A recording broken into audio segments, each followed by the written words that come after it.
พื้นที่ปลูกสร้างเขามันก็เขาใน GPS เนาะเวลาเป็นเวลาเขามีปัญหาอย่างเขามาจับอยู่ในกรมที่เขามาแล้วมันก็ยืนยันโลดว่าพื้นที่ไผที่ไผแบบนี้นะ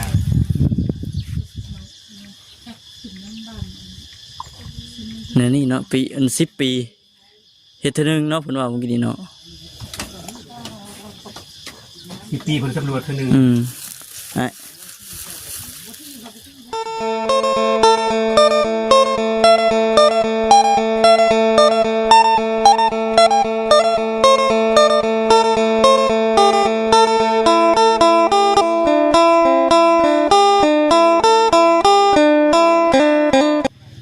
คือเป็นตาตกใจแท้ไอ้ฮะคำพลเมืองดีบ่โมเมนต์เนี่ยโมเมนต์แนวใดบ่เฮาบ่ได้ผิดหยังบ่ผิดหยังแปลว่าเขาเก็บกรรมว่าไปมีในกองโตนแล้วพี่น้องเอ้ยทักทายสบายดีเด้อพี่น้องเด้อเนาะโยดอกมาก็ตกใจแล้วบ่คำก็ได้กบห้องเลยเด้อพี่น้องเอ้ยเนาะฝนสิตกอีกแล้วมื้อนี้ก็ได้เขาแบบว่าเขาอยากให้มีพลเมืองชนแบบตกหล่นนะบ่พวกนี้แบบว่าบ่อยากให้เฮาเป็นคนตกหล่นแม่นก็เลยแบบพื้นที่ปลูกสร้างเขามันก็เขาใน GPS เนาะแบบว่าเป็นเวลาเขามีปัญหาอย่างเขามาจับอยู่ในกรมที่เขามาแล้วมันก็ยืนยันโลดว่าพื้นที่ไผที่ไผแบบนี้นะ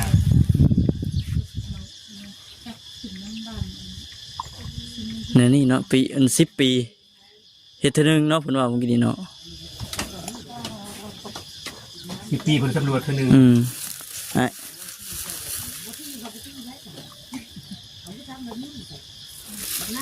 กาแฟละลายเร็วสิปฏิมาตอน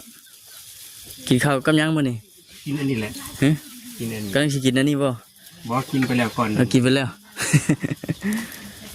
ชื่อมาตอนก่อนว่าซั่นเดี๋ยวเจ้าหน่อยสิพากันคนดินก็มาเพื่อนแล้วบ่ฉันดีว่าแล้วบ่ยังเลยยังอยู่หาบ่คำอยู่เนาะเดี๋ยวเจ้าหน่อยก่อนจ้ะเจ้าหน่อยสบายดีเด้อที่เขาบอกคำเด้อสบายดีใครสบายดีทุกท่านเด้ออยู่ดีมีแรงการรู้ไปใครเจ็บสาธุ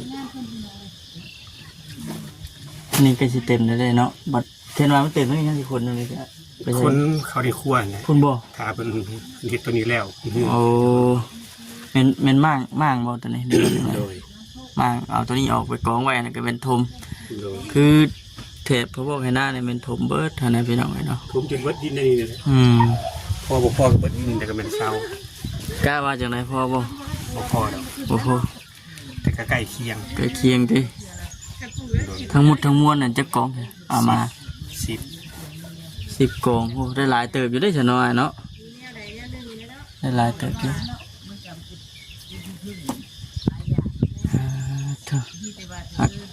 ว่าฝนตกเมื่อวานนี่เหมือนฝนตกเมื่อเช้านี่ฝนว่าบ่ฮอดพี่เนาะ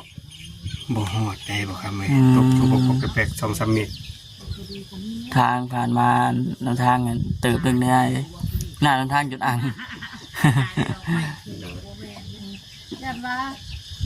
จากไปตกจังได้ว่าซั่นหลายคนเก็บบ่มื้อนี้มา2 3 4จะบอกครับบ่คำเป็นคนที่4ไอ้มา4 คนไอ้มา4 คน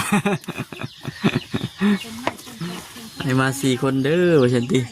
มาเยี่ยมมายามนี่แหละพี่น้องเอ้ยเนาะว่านี่ก็มามื้อนี้ก็มากินฮอดจอดถึงเนาะกินฮอดจอดถึงว่าซั่นเก็บมาก็คือว่าเนี่ยโอ้ก็ประมาณเจ็ดหัวอ้อมเบิดดีบ่ว่าจังซั่นว่ามันมีไม้บ่มีไม้แล้วก็อยู่เท่ากับนี้แหละไม้ที่ว่าเศษเรือที่ว่าเขาเอามาแต่ฝุ่นน้อยๆเนาะโดยก็แล้วแต่เพิ่นสิให้เอาเฮ็ดบ่อันนี้เลยสีจังเฉยเห็ดมองดังไฟนะครับอันนี้เลยแทนตัวนั้นเห็ดแทนตัวนั้นโอ้เห็ดคั่วดังไฟอย่าเห็ดบนอยู่กินคือปัจจุบันนี้ได้เห็ดกินอยู่พุ่นบ่ยังเห็ดกินอยู่พุ่นอยู่ วันนี้เราเชี่ยวดินที่ทรายดินเขาไปแล้วก็มาปลูกตัวนี้ ต้องได้มางตัวนั้นเนาะมางตัวนั้นมาปลูกอยู่นี้ ไก่มันก็หอยกินบ่ป้าเต็มหัวเนาะ ถ้าเกิดเนาะเติบอยู่เอาเด็กจะปูต่อเกลือบ่บัด ก็สิมัดเอาคือเก่าอะไรบอกครับมีเงินซื้อตะปูดอกอีกอย่างหนึ่งไม่นอนกับพอตอกตะปูนะ ไม้มันดอกไม้มันหยังจะได้เนาะ โดยครับน้ำแก้วซื้อตะปูกับปูมีที่ทับสมมีนี่แหละเสื้อขอกเสื้อพังมัดเอา เอาเสือกมัดเอาปอหาปอมีบ่แถวไหน ปูมีดอก นี่ว่าแถวเข้มหวย เครือยังหายาก ถ้ามีเครือจะนงยานางเอาเครือจะนางมาบัดดีเลย มันที่กันนั่นกันเนาะ โดย ต้นไม้ แต่ว่ามันก็บ่มีแล้วหาเครือเนี่ยบ่เห็นแล้ว ยากเลยมันบ่แม่นดินดงนะแต่ว่าดินดงเนี่ยที่มีอยู่จึงเป็นดินบ้านดินโคกธรรมดาเฮาเนาะ เคยสมบัติเอานอนดูแต่แบบ เป็นยังไง ปวดขี้ รู้สึกว่า รู้สึกว่าปวดขี้ ปวดคิงเมื่อคืนนี้นอนเป็นยังไงเมื่อคืนนี้โบ่ครับปานไหนบ่ เดียวตื่นเที่ยงคืนตื่นมาถ่ายเบาเลยขึ้นไปต่อแล้วเรียบร้อยเลย ตั้งแต่มานอนเฮือนหลังนี้ฝันจักเทื่อฝันอยู่บ่ บ่ฟันยัง บ่ฝันหยังเลยเอามาขังเด้ เย็นว่าเชียว ขังตาม เย็นว่าแหกหมานเฮือนใหม่มีแต่เจ็บอย่างเดียวแน่นอนเนาะ แจ้งก่อนทีเดียวว่ามันแจ้งก่อน ที่เตะมันเจ๋งไว้พอดี ไม่ช่วยก็จะหาไม่ โอ้น้องฝนไปเลาะพุ่นนะปู่คือตามที่ได้ยินเพิ่นว่ามาเพิ่นคือว่า10 ปี 10 ปีสำรวจครั้งหนึ่ง สำรวจครั้งหนึ่ง บ่แม่นสำรวจเก็บข้อมูลครั้งหนึ่ง เก็บข้อมูล อันนี้เพิ่นมาเก็บข้อมูลว่าพลเมือง แปลว่า อยู่ไสแน่ ทั่วประเทศนะเพิ่นว่าเมื่อกี้เนาะ โดย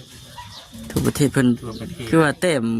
อย่างไรประมาณนี้แหละเต็มเที่ยงเต็มอย่างกี่ เข ได้ ตเมืองนั่นเมืองนี้ดิ เออ บ้านนั้นบ้านนี้มีเงินอยู่ทุกๆได้แน่ เออมันแบบว่ามันต้องขึ้นอยู่ใน GPS เพิ่นนะเนาะ แม่ โอ้มาเห็นตึงตกใจแล้ว สื่อสารมันทันสมัยเลยดิถ้าสมมติว่าเขามีปัญหาอหยังบัดนี้อันนี้ในความคิดของผู้ค้าได้ ลองว่ามาเบิ่งดู เกี่ยวกับขี้ดินขี้ดอนแบบนี้นะเพิ่นบ่ต้องเอามาแทงมาบัดอย่างเฮานะเพิ่นมีชีวิตมันก็ฮู้แล้วว่าอยู่จุดใด ใครเป็นกรรมสิทธิ์ไปซื้อกรรมสิทธิ์นะฮะ เฮกตาร์เท่านั้นเฮกตาร์เท่านี้ดิ แม่น สิประมาณนี้เนาะ แม่น เดี๋ยวว่าเพิ่นฮู้เก็บข้อมูลร้อยเพิ่นก็สิเอาขึ้นใน GPS เพิ่นนี่เวลาค้นหาก็เห็นเบิดเห็นฮอดเถียงพุ่นแหละ เห็นเบิดแล้ว เห็นเบิดที่ว่ามันทันสมัยหลายเนาะเนาะ แม่น ทันสมัยแห้งขนาดช่วงปัจจุบันนี่พี่น้องเอ้ยบ่คือที่ว่ามีแต่ใดมาเลยปะจ๊ะจักเลยตะกี้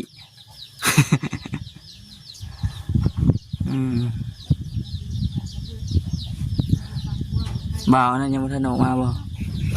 บ่าวปัดไซ ออกมาแล้วแต่เช้า อันนั้นได้บ่าวอันนั้นได้เอาอย่างไรลืมชื่อแล้วบ่าวนิวนะ บ่ทันได้มา เพิ่นมาเรื่อยอยู่บ่ซุ มาทุกมื้อเพราะว่าเพิ่นต้องติดตามเด้เพิ่นคือขายเดียวเขาก็เตียง แม่นแล้วเนาะติดตามเบิ่งติดตามก็มาเยี่ยมมายามให้ FC ได้เบิ่งกันนะพี่น้องเลยเนาะ มา ถามไทยนั่งอารมณ์กันนี่เด้อนี่เมื่อวานนี่คือในคอมเมนต์ว่าเข้าไปหานี่เด้อว่าซั่นเข้าไปเรื่อยแน่สงสารทั้งไอ้อาจเล่าหมูปากบ่เว้าว่าซั่นลายอยู่พี่น้องเนาะเย็นนะหากินยังไงแต่ละมื้อ จะกินไปนี่แหละมีหยังจะกิน บ่พูดว่าหากิน หากินบ่ก็กินแม่งไม่แม่งตอบ คุดกิโลจะได้ไปใช่ดิขาบริคุดเดียวต่อไปจะได้คุดนั่นแหละ ต่อไปเห็นบ่ ที่ผ่านมากับบ่ได้เบียดเบียนเพิ่นมาก็หลายปี อืม ต่อไปก็มาอยู่ตรงไหนตรงหน้าไปสิก็จะเป็นแหละคันบ่หาก็บ่ได้กิน อืมต้องหาแล้วบัดนี้ติ แม่ แต่ช่วงทีมงานธนาคารมาตะกี้ดิ ก็กินไปซั่นแหละ อืม มีหยังก็กิน หาไปจำจุดจำเจไปเนาะตักแตนมันกิโลจีนายใครดอกทงไงทงนาที่มันหาง่ายนี่มันกิโลไป ถามว่ากินบ่กินบ่ทุกอย่างแหละแต่ว่ากินของที่เพิ่นตายแล้ว อืม ที่ผ่านมา10ปลายปี18 19ปีบ่ได้ขาสัตว์ตัดชีวิตมานี่เพราะว่าเรื่องสัตว์ใหญ่ของงัวควายนี่บ่ได้ขามาตั้งแต่ลงกรุงเทพบ่ได้เฮ็ดหยัง อืม แต่ในชีวิตนี้ก็บ่เคยขางัวขาควายดอกว่าบ่เคยก็เคยอยู่ประมาณบ่เกิน 3-4 ตัว เคยอยู่ เคยพอ แบบเลยเขาไป ไปดองหมูดองหยัง อื นี่ ม ลมซอยเพิ่นเขาก็มีส่วนเกี่ยวข้องเนาะ เนาะเนาะไปล่มใส่เพิ่นเลยเนาะ แม่นแต่ว่าบ่ได้เบียดเบียนมานี่ก็หลายปีแล้ว อืม ชีวิต ตั้งแต่กี่พุ่น ตั้งแต่เริ่มโซมานี่แฮงบ่ได้เฮ็ดหยังขาตัดชีวิตซื้อผู้ซื้อปลากินในตลาดก็ซื้อของที่มันตายแล้ว อืมชีวิต ต่อไป มัน นี่ก็จำเป็นแหละมันก็จะได้เฮ็ดนั่นแหละมันบ่เฮ็ดก็เอาชีวิตบ่รอดคือว่า คือคู่มือนี่นั่นอหยังก็ตามพี่น้องเอ้ยเพื่อความอยู่รอดหั้นนะว่าอะไรก็ได้น้อยเนาะ แม่เขาต้องสู้ ถ้าต้อง รอด ต้อง เขาต้อง เฮ็ด หาเพื่อความอยู่รอด ต้องหาต้องกินมันหั้นนะพี่น้องเอ้ยบอกง่ายๆก็ได้ถ้าว่าสิ ถ้าว่าเบียดเบียนถ้าว่าหลีกเลี่ยงได้ก็หลีกเลี่ยง เออ แต่บ่ แต่ว่า บางทีก็สิหลีกเลี่ยงบ่ได้ อื แล้ว ม นะ แต่ว่านี่เพื่อความอยู่รอด ถ้าเป็นแมงมันนี่ก็จะได้ขายได้ทำแล้วต่อไป อืมอยู่ใส่ก็ตามน้อยเนาะ โดย ฝนสิตกอีกบ่มื้อนี้ ตกก็ตอนบ่าย หักชาเบิ่งในโทรศัพท์มื้อนี้น่ะคืออยู่เลย คืออยู่ มีอันฝนอยู่มื้อนี้นะสายลุยแล้วนี่เนาะได้จักปีแล้วใช่ไหม บ่จักนั้นเพิ่นได้รถ บ่อืมเติบหนึงแหละพี่น้องเว้ยเนาะ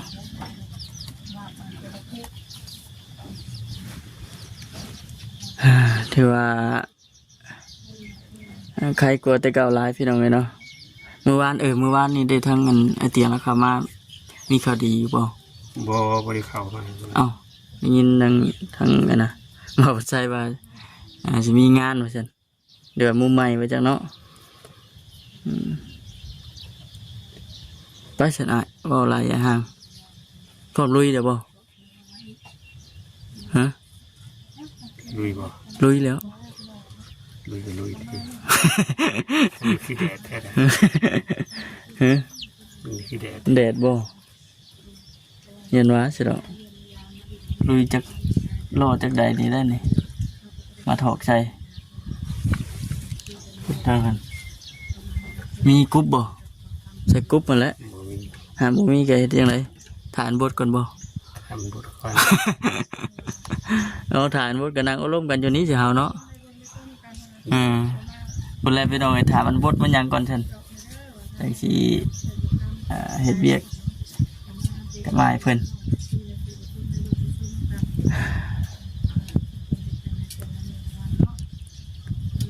กุกใหม่กุกโตก็แม่นเอามาเบิดเนาะ โดย เป็นแม่ว่าเจ็บหัวเข่า เอามาปลูกให้มัน มันหลังเจ็บ ติดน้ำหัวน้ำแค่นะพี่น้องเอ้ยตอนนี้นะเขายังมาอยู่ใหม่ๆเนี่ยยังแปะเติบอยู่ยังบ่คือนั่นปานใด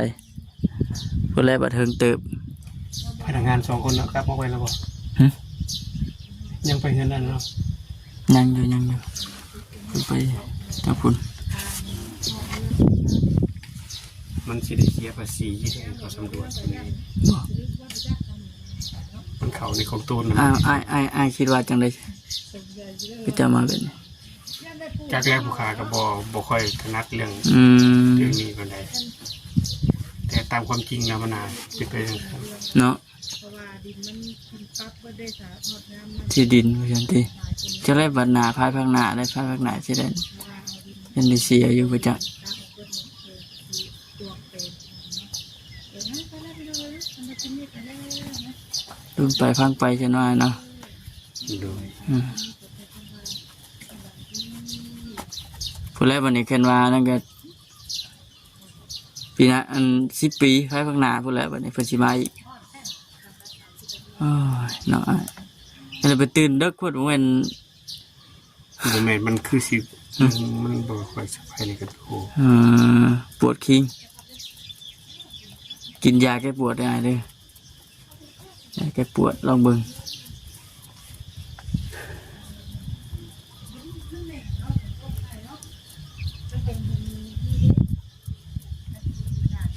คือฝนจะว่าอันหาวฝนสิตกก็จักซั่น ผู้เฒ่าหาวนอน ผู้เฒ่าหานอนยันฝนสิตกอยู่เห็นว่าเด็กน้อยเดียวคนนมหานอนนี่เป็นไดใช่ ขี้ข้า กี่ขั้น เข็นผู้เฒ่าก็ไม่เฒ่าเด้อบ่ขออนุญาตเข็นผู้เฒ่าก็ไม่เฒ่าหานอนนี่อ่านแล้วเนาะฝนสิตกแค่ลูกเคยหานอนนี่โอ้ย ขี้ข้า กี่ขั้นใหญ่เลยเด้อ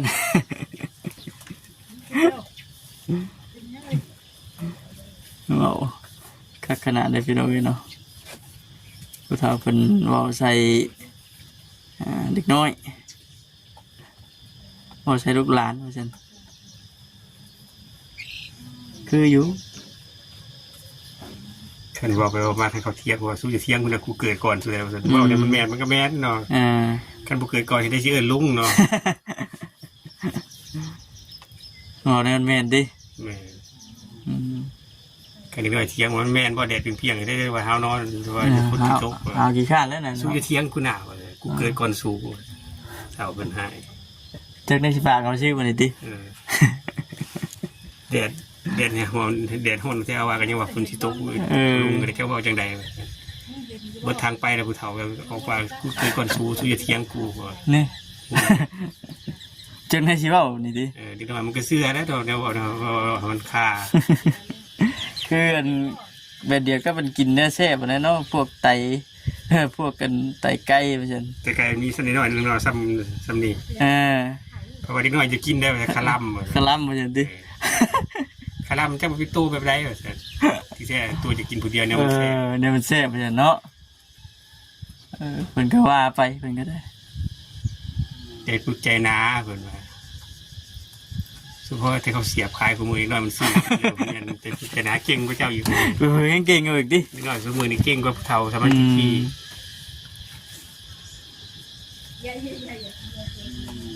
ว่าไปพี่น้องเนาะคนหมู่บ้านคนเฒ่าเพิ่นว่าพี่น้องเนาะมื้อนี้ก็คือว่านะเด้อเนาะมาดินมาเยี่ยมมายามคือว่าแหละแต่ว่าเราลุ้นรอพังข่าวดีทางญาติเพิ่นแน่นะพี่น้องเอ้ยฮะ ว่าครับมีข่าวดีบ่ โอ้อยากให้มีข่าวดีอยู่นะทำมาคำก็ได้ คือว่าเราลุ้นว่าข่าวดี แล้วเราลุ้นเราพังข่าวดีจากกันทางญาติเพิ่นนั่นแหละเนาะทำมาคำก็อยากให้มีข่าวดีอยู่พอจะได้เข้ามาหาญาติเพิ่นเรื่อยๆเนี่ยพี่น้องเอ้ยเนาะแต่ว่าเรื่องของน้ำเลยเหรอ ก็ยังอยู่ซ้ำนั่นแหละซ้ำเพิ่นแจ้งไว้ ทำเป็นแจ้งไว้เลยเนาะ โดย ยังไม่ทันได้ดำเนินเราพี่น้องเลยเราเบิ่งติดตามเบิ่งไปน้ำกันคนละกันนั่นก็ประชุมสีบดดอกเบิ่งนี่ประมาณช่วงแรงๆเป็นเรื่องจังเห็ดมันหน่อยเนาะมันบดมันแดดอ่อนกัน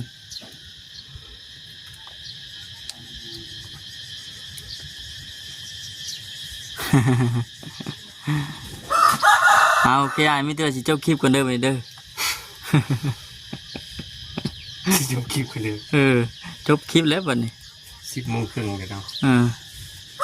ออนไลน์แห่งมุ้ยแนวว่าแล้วบัดนี้ โอเค